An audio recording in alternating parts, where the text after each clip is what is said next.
Welcome to the Diplomat Couch, your weekly program that spotlights on the work being done by embassies, UN missions, and international organizations in Zimbabwe. We also profile ambassadors and heads of UN missions. On the program today, we are joined by influential European diplomat and business leader, Mr. Dustin Wilden from Denmark. Welcome to Zimbabwe and welcome to the show, sir. Thank you so much, and thank you for being on your show here today. Thank you. So could you tell our viewers who is Dustin Wilden and what it is that you do? Well, I have a long international background from the aviation industry, both in top management, but also from the operational side of the business. I've worked on almost every continent and acquired an extensive international experience working in multicultural environments. Today I serve on several boards in aerospace, defense and security, but also on Alas Group's board of directors as well, where I'm in charge of our global activities, but also the architect behind our strategic industrial development together with the rest of the board of directors, and also our global management team.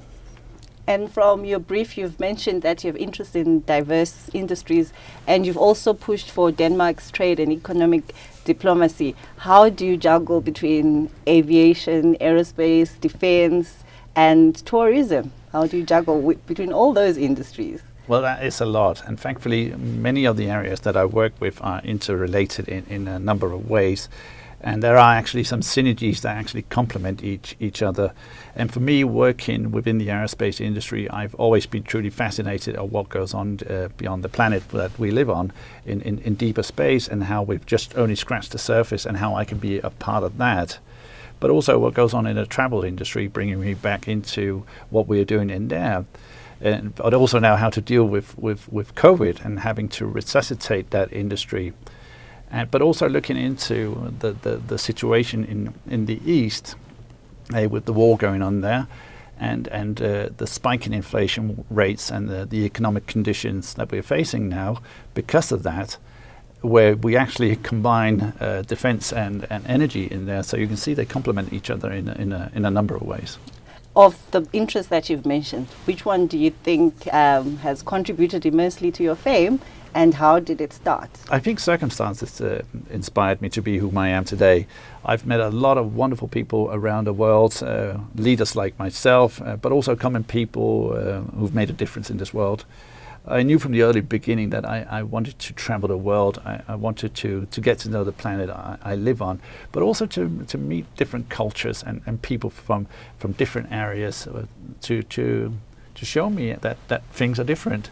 Actually, I have a father who's close to 76, who still works and still very active, and to see him do what he does at his age is fascinating and truly inspiring.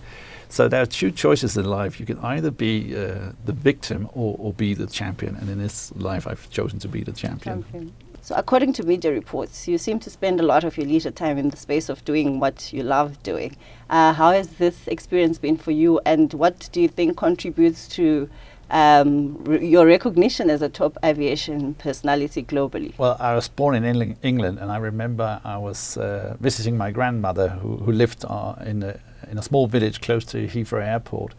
And I was lying in her backyard, and I was looking up at all the aircraft flying in and out at Heathrow Airport, and I said, "That's going to be me today, or someday." and now looking back years after, seeing what I've accomplished today, both in aviation but moving on into other sectors as well, I'm proud and happy to do what I do today.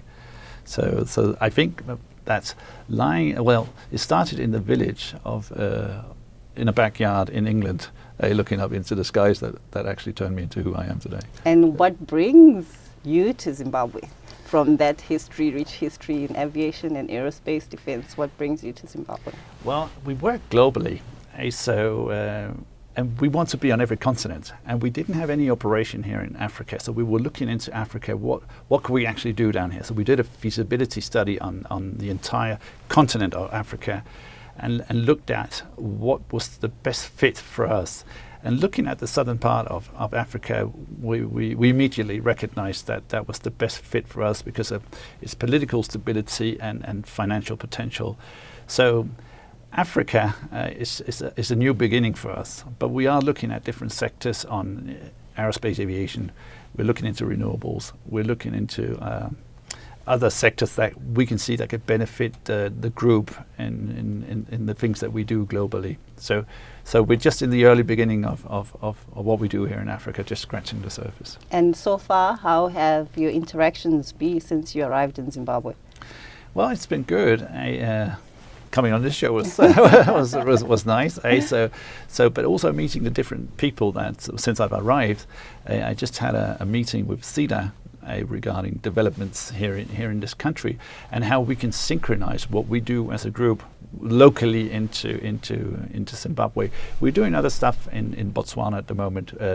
We started out in 2021 in November, where we actually brought on a local CEO from down here to start developing the region. So Botswana was our first step into the Southern African region. So now what we learned from there is what we're trying to do in here as well. So we had meetings with government officials. I had meetings with the Minister of Trade, the Minister of Tourism, the Minister of Entrepreneurship, the Minister of Energy. So I've met a lot from the cabinet in Botswana. So what I'm looking at now is can Zimbabwe show that same kind of interest in joining up with an ASH group, and how can we work bilaterally together? All right. I think we'll go on the discussion of your interactions in Zimbabwe and what you look forward to doing in our second segment when we come back.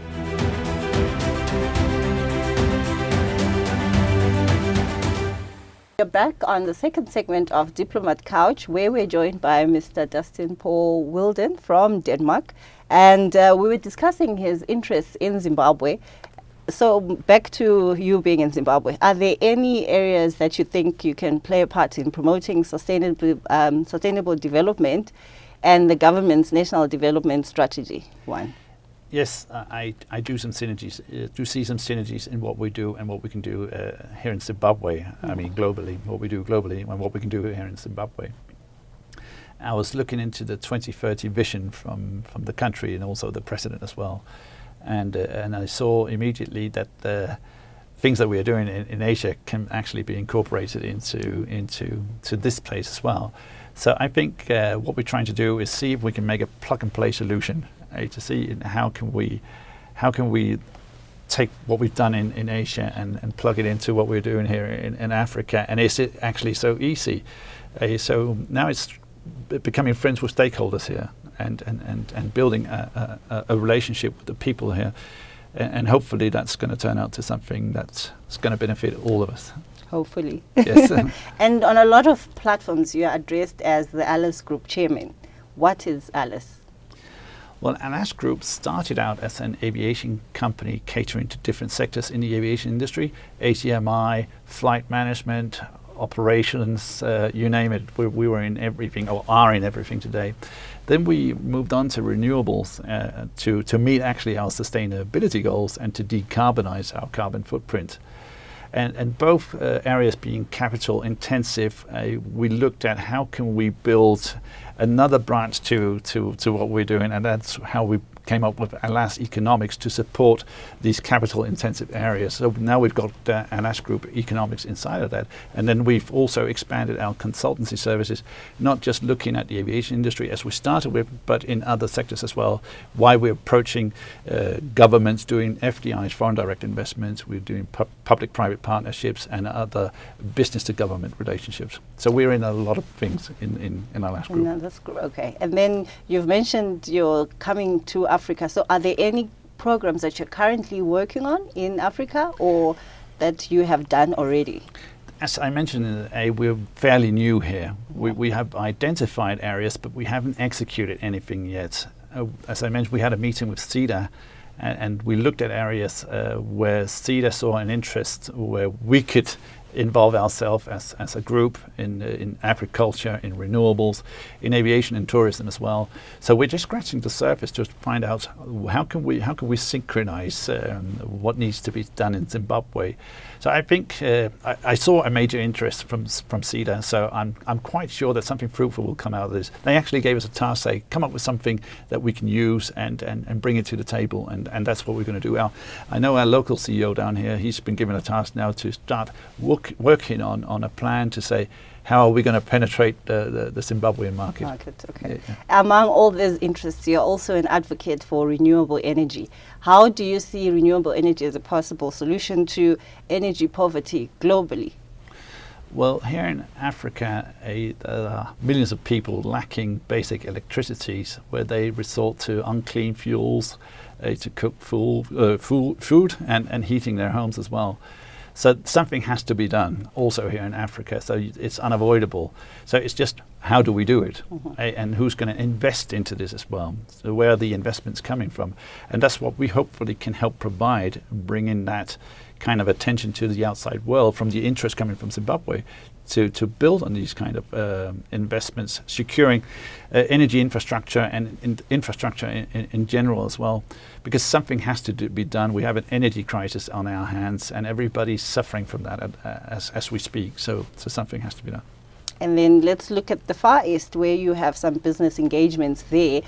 There are a lot of renewable energy programs that are currently going on. Can you take us through those? Yes. I was actually approached by a politician. I was visiting the Indian subcontinent, and I was approached by a politician and said, Dustin, you need to join this. This is going to be the new thing, hydropower and everything. So I said, I would like to bring you into these discussions with the government. And so I tried to join up with that, tried to find out their interest and how they saw the development with that, and also on FDIs and PPPs, to get a better understanding on how Asia works on these kind of levels. And as we developed that, we saw ourselves involved in a hydropower project in Nepal. And that was actually the kickstart to what we're doing today in Asia. Okay. Yeah. And are those the programs that you're looking to bring to Africa? No, well, hydropower, I know you've got Victoria Falls, but you've got solar energy and you've got wind here as well. So you have to look at the different angles and the affordability measures as well, bring it into the public debate as well. Is this a good idea or not a good idea? And hopefully you will have a diverse kind of infrastructure on energy sources. So you're not relying on one source, but have several kind of sources on energies. And based on your assessments and in your perspective, do you think Africa is ready to harness all these renewable energy sources that we have and to make investments into those areas? I don't think Africa has a choice because everybody has to be done according to the SDGs, Sustainable Development Goals. So working with major corporations and involving yourself with government-to-government business, you have to have that incorporated into your program, your solution. So it's just how you do it and how do you develop properly. So I think for Africa, at the beginning, have to look at other countries on how they've developed themselves on renewables and learning from their mistakes, not to do it down here as well. And what's the best solution? Because I think for every country, that's the right solution. And countries are different. So it's down to politics. It's down to stakeholders and get these kind of interactions started and do feasibility studies, etc., to accommodate those needs for the future. Okay, and then you're talking about governments working together. I'll take you back to an event recently where you were invited to address head of states, diplomats in the North American Aerospace Conference in Washington. Can you tell us a bit about that experience?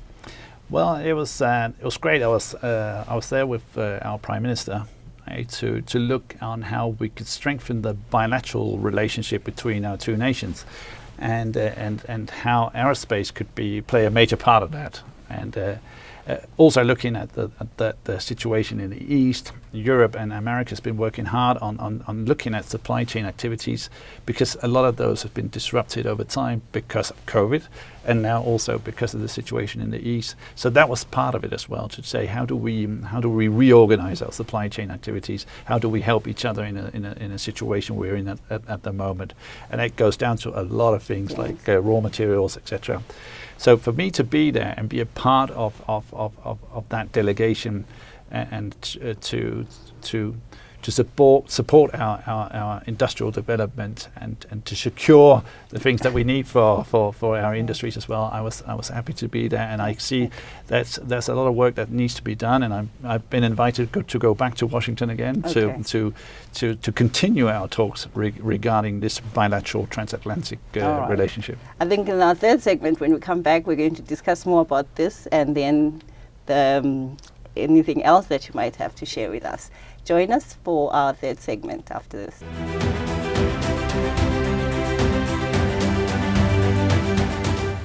Welcome back to our third and final segment of the Diplomat Couch, where we're joined by European diplomat and business leader, Mr. Dustin Wilden. Earlier, we were discussing the address that you made at the North American Aerospace Conference. How has the feedback been from that address? Well, thankfully, it's been positive. I got a lot of good feedback, and that's also why I've been invited to go back to the US as well to continue my work there. And it's needed. We need to continue strengthening our bilateral relationship. Also, as I mentioned, look at the supply chain activities and how can we strengthen these disruptions that we've seen inside, because that's actually destroying the economy as well. So we have to do something actively to help each other, to make sure that we don't get these kind of disruptions, that we can run a smooth operation on both sides of the Atlantic. And why do you think this event, like you're saying you've been invited back again, why do you think it's so important to you as a business leader and a diplomat? Well, when I'm asked to go back and my presence is needed, I have to show up. That's important. But I think the things that we do in Europe, and also what they do in America, we have to work together. And especially again, as I mentioned in the East with the situation there, we're forced to say, how do we strengthen our relationship across the Atlantic?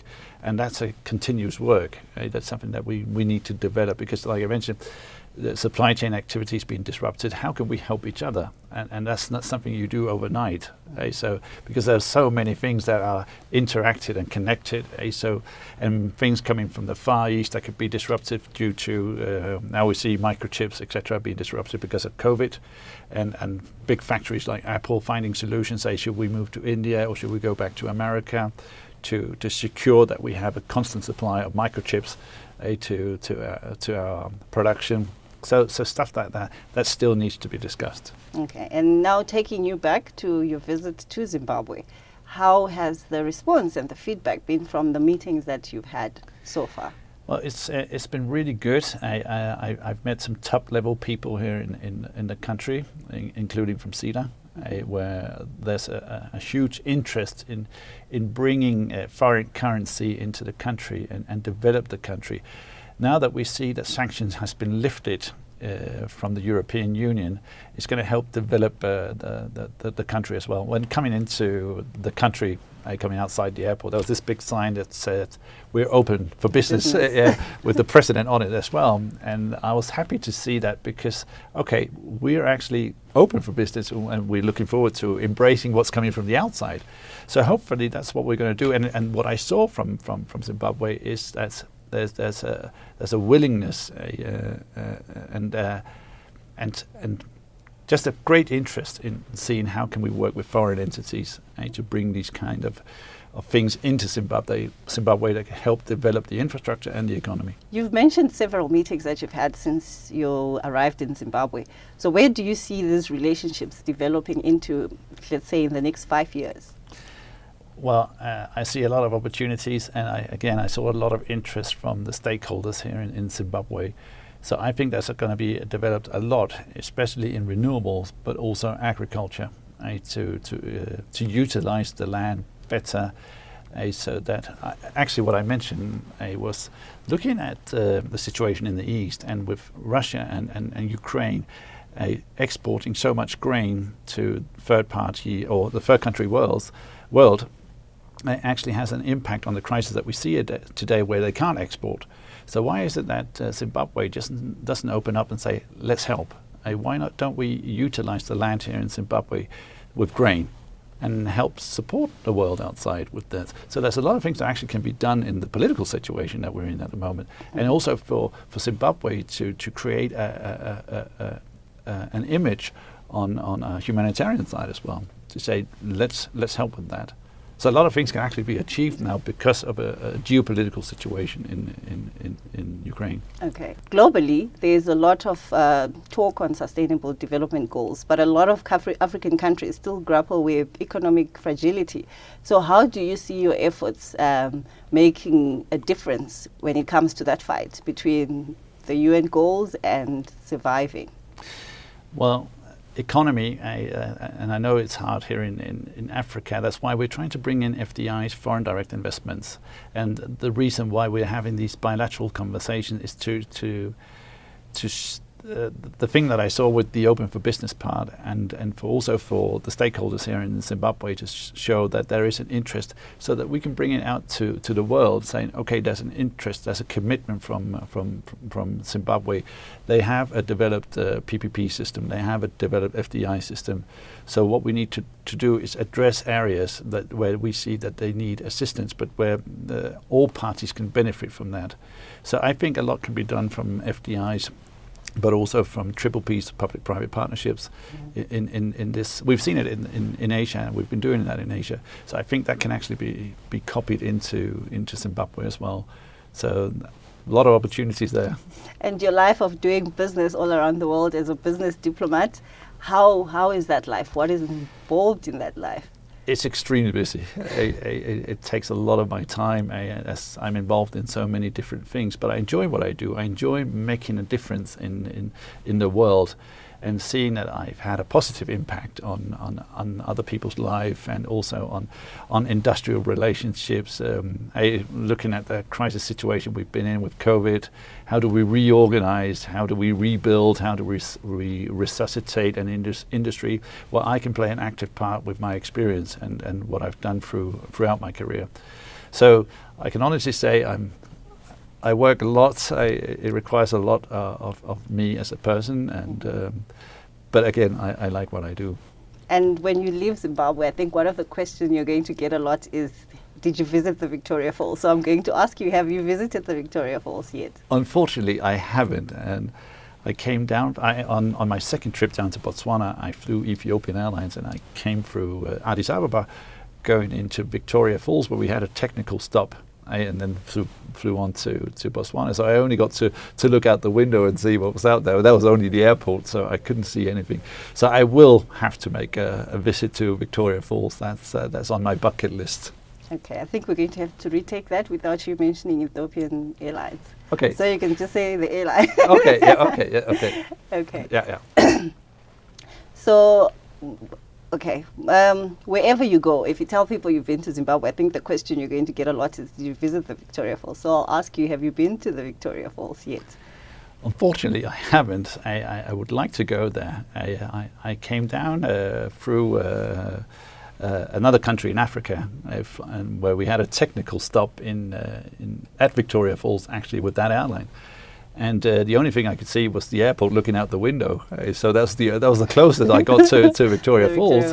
So hopefully when I get back, that I'll be able to visit Victoria Falls. It's now on my bucket list. I've heard it a million times now since I've been here. You have to go there. So I will go there eventually. Definitely, you need to. Thank you again for joining us on our show. It's been a pleasure having you and hearing about all your adventures around the world. Thank you. And we hope that you enjoy the rest of your time in Zimbabwe. I will.